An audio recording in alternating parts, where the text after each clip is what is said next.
Joe Rogan was born in 1967 in New Jersey.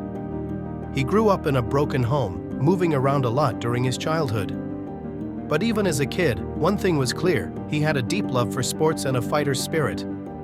As a teenager, he fell in love with martial arts, starting with karate and then moving on to taekwondo, where he even became a national champion. It was there he learned how to face life's challenges head-on.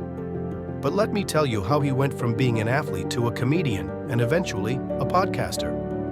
In his early 20s, Joe started performing stand-up comedy. He once said comedy was his way of escaping the stress of life.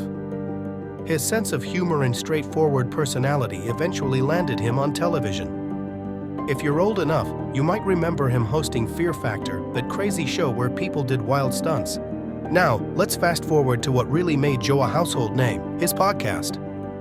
In 2009, when podcasts weren't that big yet, he launched the Joe Rogan Experience. The idea was simple: have unfiltered conversations with guests from all walks of life. Scientists, comedians, philosophers, politicians, you name it. People loved his honesty and how he asked the kinds of questions others wouldn't. But it wasn't all smooth sailing.